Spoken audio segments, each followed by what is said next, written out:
Welcome, everyone. My name's Peter Stein. I'm senior programmer for Frameline, and it is a great honor to be hosting our Q&A session with the extraordinary director of Welcome to Chechnya, David France, and we're especially honored to be joined also by really the key protagonist of the film, Maxim Lapunov, who's joining us from somewhere in Europe.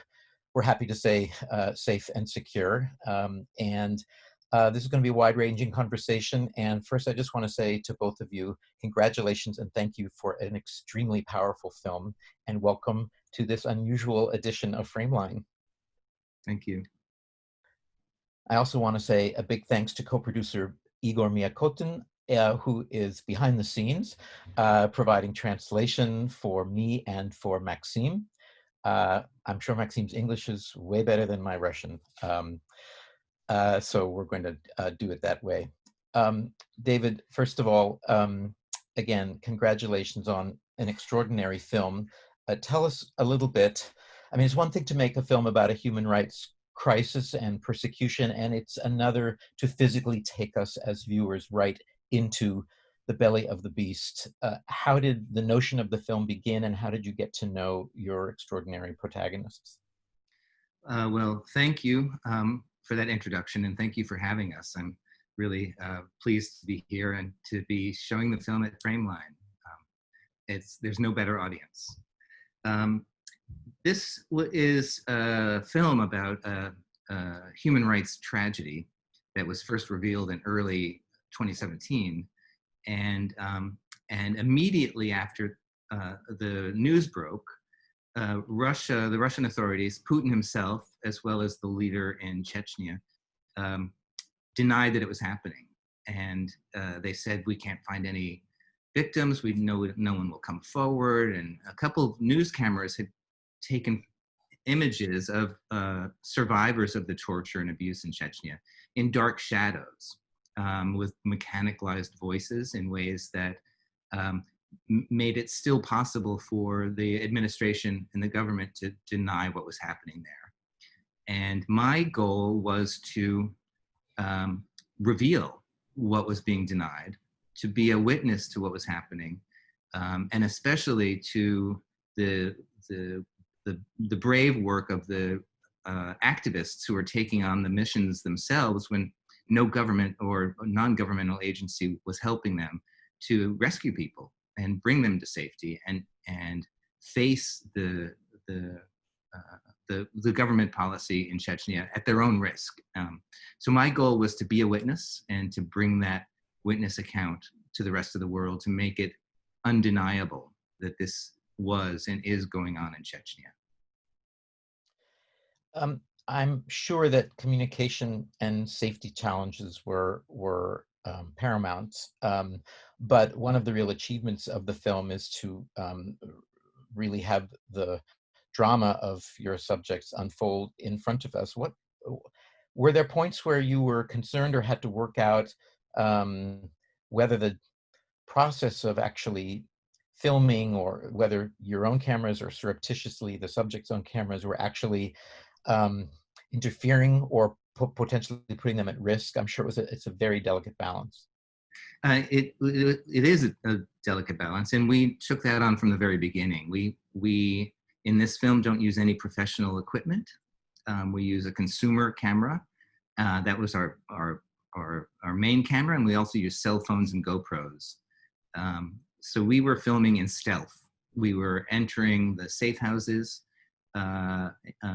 stealthily, and when we were in public and having to shoot in public, we were doing it in a way that would be completely unnoticeable to the people around us. And because we knew, and that was our principal guiding idea, that what we did could not put anybody in more danger than they already were.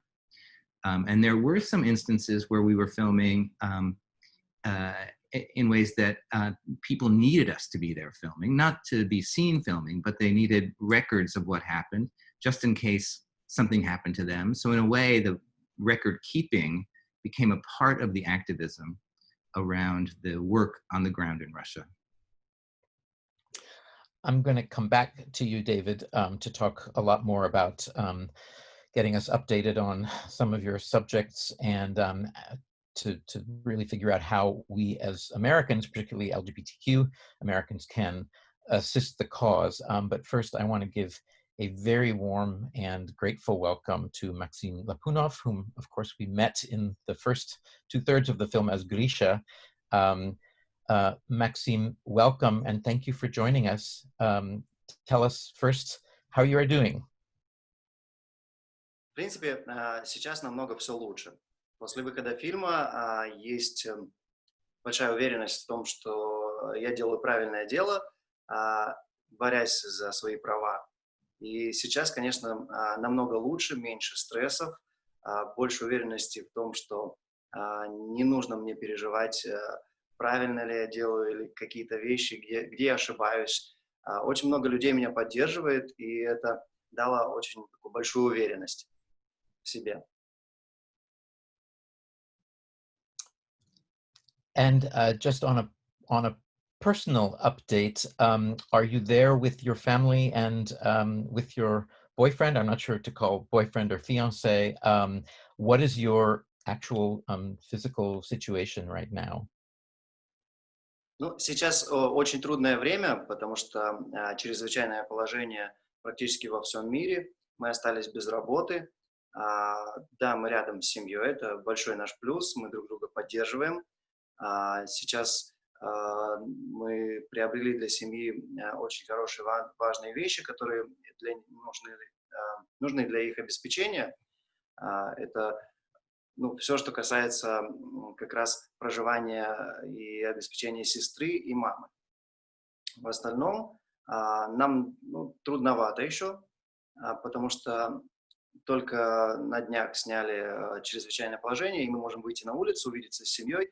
До этого было очень сложно. Мой будущий муж чувствует себя тоже намного лучше. Сейчас мы занялись как раз здоровьем. Мы надеемся побывать еще в Америке и сейчас занимаемся изучением английского языка.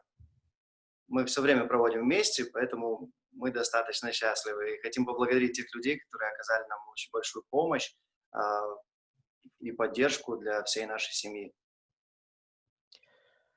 Well, the thanks are really ours to give to you, and your decision to go public was, I think, being seen around the world at the time, and now especially because of this film, an extremely brave, really courageous act. I'm kind of in awe of your own courage.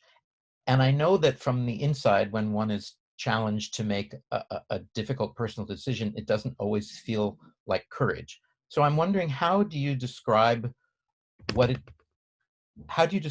was inside of you that has allowed you to come forward in the way that you have, and to continue now to be the true face of justice for Chechnyan LGBTQ and Russian LGBTQ? Да, это был, если описывать чувства, то это, наверное, был больше какой-то гнев, потому что несправедливо со мной обошлись. Это нечестно было, и мне хотелось какого-то правосудия, и возмездия, наверное, что ли, за то, что произошло не только со мной. Мне хотелось, чтобы эти люди были наказаны и понесли настоящее наказание. Это было бы, наверное, честно. И это чувство во мне и двигало, и до сих пор двигается, и как бы движет меня, что ли. Очень хочется, чтобы мир как-то, наконец, сбалансировался, и любое преступление понесло за собой определенные наказания. Да, наверное, правильно сказать, это был гнев и жажда возмездия, какой-то справедливости. David, I want to come back to you now. Your film leaves us with Maxime's story on a happier course, and we see now, months later, Maxime doing well. But you have another protagonist, Anya, where the outcome is much less certain. And I'm wondering if you can give us any update. Have you attempted to find out about her? What can you tell us about Anya? I really can't tell much anything at all, at the end of the film. you know, as we were completing the film and rolling it out, we have had no contact with her. So there is no update, unfortunately. And so we hope for the best, but we can't report good news nor bad. So the struggle goes on. Tell us, David, first of all, has anything changed in the way of either leadership or movement? Has the gradual world focus on the human rights abuses against LGBTQ in Chechnya changed anything in attitudes? And begin to tell us a little bit, as Americans, what we're called upon to do to help alleviate the situation. Well, the first thing I can give you is an update on the case that Maxime brought, which was moved into the European courts. That triggered an investigation by the Organization for Security and Cooperation in Europe, the OSCE. And they found his allegations credible and sent a demand to the Kremlin for a response. And the deadline for that response was this past March. And just, I think, 2 weeks ago, the OSCE sent out an angry statement with news that Russia has not responded. So they've missed their deadline. They are allowing, or hoping to allow, this thing to go undiscussed and unexposed. Very little is known about what their motives are and how they intend to answer to these charges from Europe. And I know that that case is ongoing, and that Maxime and his family are pushing that forward as much as they possibly can. The lockdown has been disastrous in Chechnya. There were people that we know were trying to get out, that the activists were trying to help to get out before the lockdown, and the lockdown for Chechnya itself was more severe than anywhere else in the region that we know of, with threats of death for anyone who left their homes, who may have been infected or not. And so there are people who are really desperate to make their way to freedom from there. And as we say in the end of the film, we make just a statistical assessment of how many LGBTQ people might still be there, and they are now, as before, imperiled until they do find their way out to safety. So there's much work to be done there. We do have an impact campaign around the film. One is, the very first thing is to watch the film and to tell people about it, to be a witness, to let Putin and Kadyrov know that you know what happened there.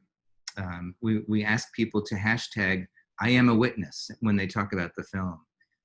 And the second thing is to help support the organizations and Maxime and his case as they go forward. They all need financial backing, harder in this time because of the global pandemic.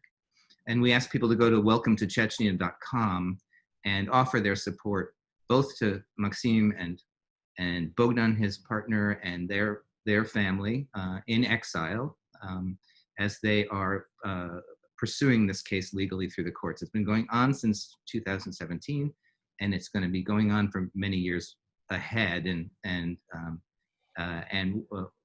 we would love if people could do anything to help them. And the Russian LGBT Network and the Moscow Community Center for LGBT plus initiatives need as much support and more now than ever, because they are not able to get people out of the country. So the people that they have in their care and who they're keeping in hiding in the country are an ongoing burden and responsibility for them, which is very costly. And I can just add that many of the resources that viewers may wish to avail themselves of, there are links to those at the Frameline.org website on the Welcome to Chechnya page, and that takes you to David and his team's very, very rich and vital set of links and resources where you can donate or lend support in whatever way you can. I want to ask Maxime a little bit about the case that is ongoing in the European court. We just heard David say that this has lasted years and it may last years. In your vision, what is a successful outcome for your case? What do you hope will come out of a verdict?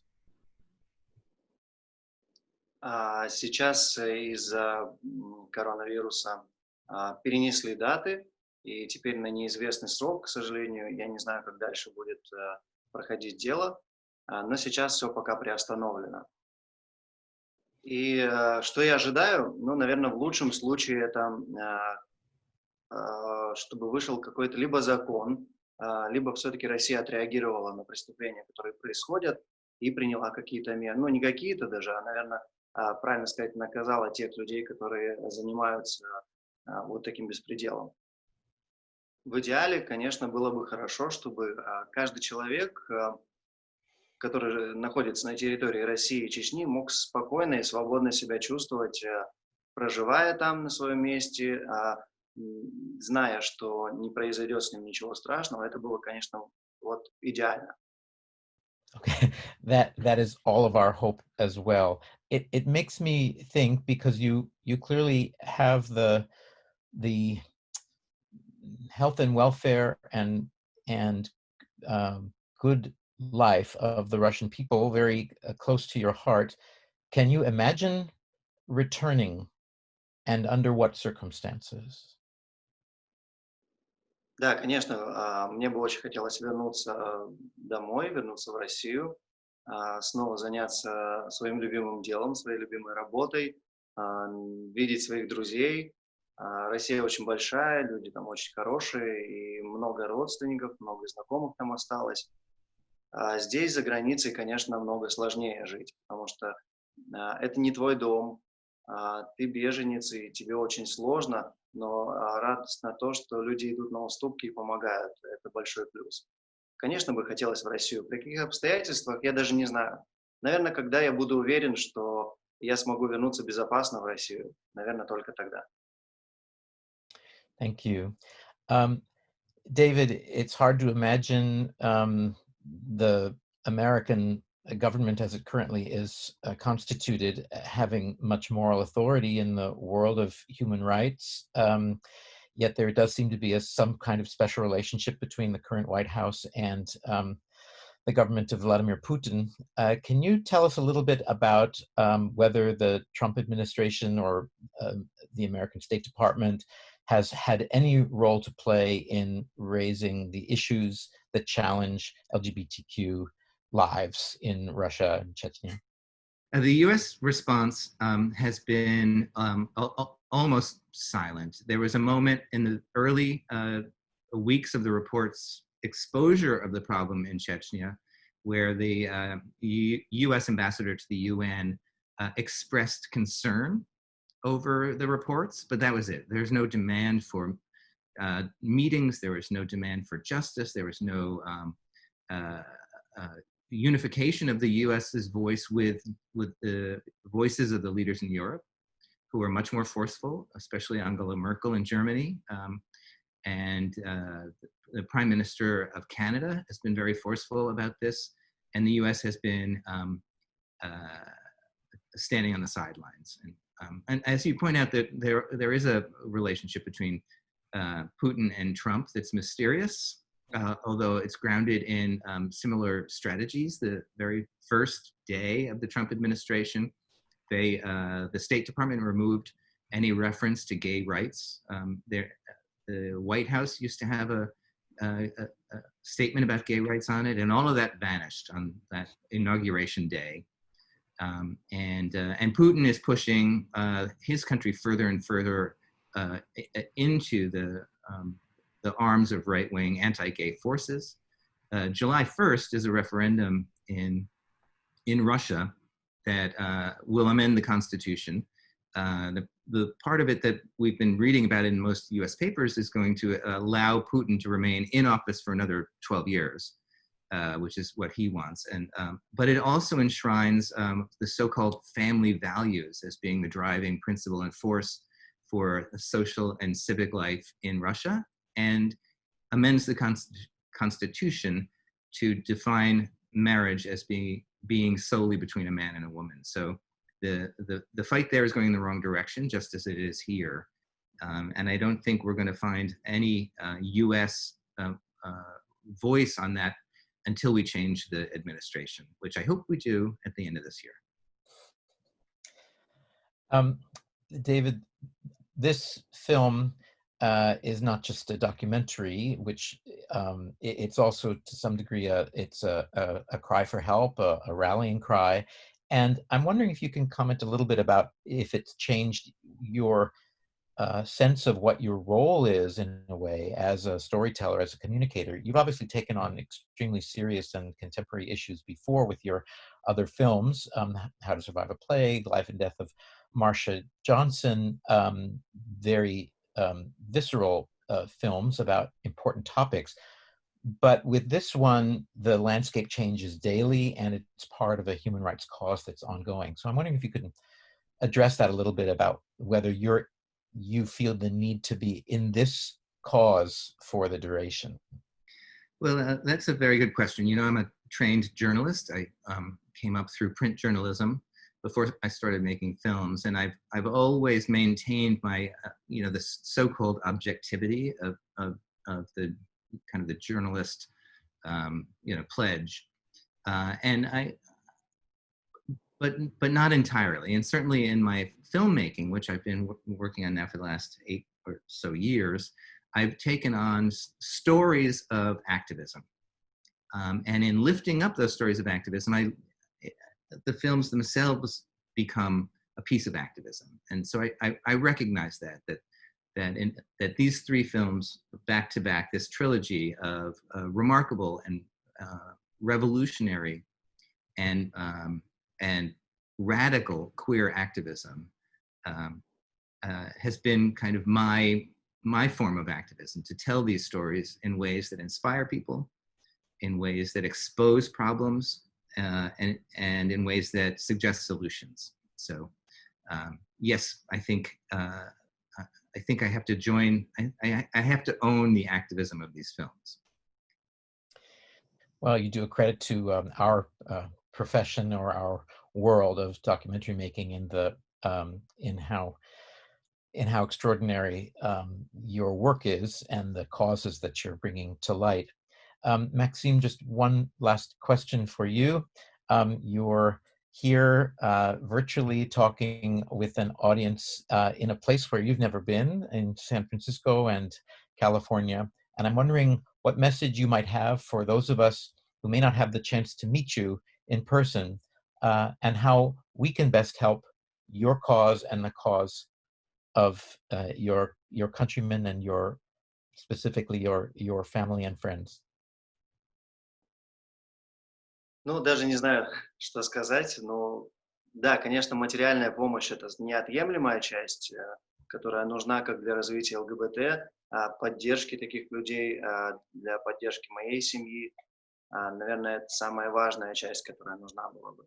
Ну и второе — это, конечно, чтобы люди наконец-то перестали бояться что-то сделать и ходили к правительству. Я думаю, что у многих есть знакомые где-то в правительстве, которые также могли начать какие-то дискуссии, переговоры, как защитить ЛГБТ-сообщество, как помочь людям, которые, ну или какой законопроект ввести, может быть, для защиты и, например, подачи или предоставления беженства подобным людям, которые находятся в такой критической ситуации. Those are wise words, Maxime. Thank you. There's something in the air in the United States right now, perhaps directed on a different and also crucial issue, but we can take your words to heart for the LGBTQ and human rights cause globally as well. On behalf of Frameline, I want to thank Maxime for your work. Great success to you and great strength as you pursue your case. And on behalf of everyone watching, to you, David, as the filmmaker, thank you for bringing this extraordinary story to light. And may we all continue to do everything in our power to rectify the injustices that we see in our own communities, but we also can have effect, I think, globally.